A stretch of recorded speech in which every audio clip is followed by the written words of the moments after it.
Личните карти и возачките дозволи со важечки рок, иако со старото уставно име, ќе продолжат да важат. Казни нема да има, за сега само ова е дефинитивно. Останува непознато како ќе се одвива ситуацијата со пасошите и дали властите ќе најдат начин да го продолжат рокот за замена на овој тип на документ. Обврската за промена на личните документи произлезе од Преспанскиот договор. Рокот е 5 години од влегувањето во сила на уставните измени.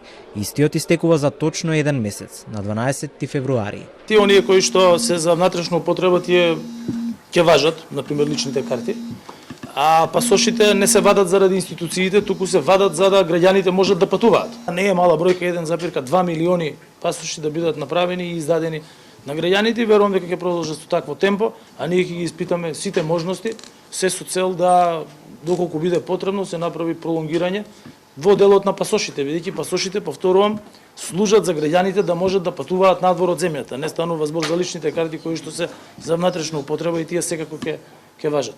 Токму обврските кои произлегуваат од Преспанскиот договор биле предмет на дискусија денес на дипломатско ниво. Министерот за надворешни работи Османи се сретнал со грчката амбасадорка во земјава Софија Филипиду. Разговарале и на други теми. Нема детали дали Османи и Филипиду разговарале околу тоа како продолжувањето на рокот за промена на документите да се реши на меѓународно ниво со Грција. На средбата соговорниците изразија задоволство од динамиката со која се развиваат односите помеѓу двете соседни земји. Беа разменети мислења за актуелните политички состојби, а беа разгледани мерките и активностите кои владата ги спроведува во насока на имплементација на обврските од Преспанскиот договор.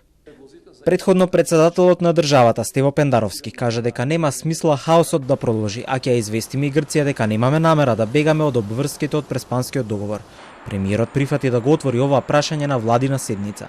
Важичките документи ќе бидат валидни на шалтери во банки, па и за гласање на избори.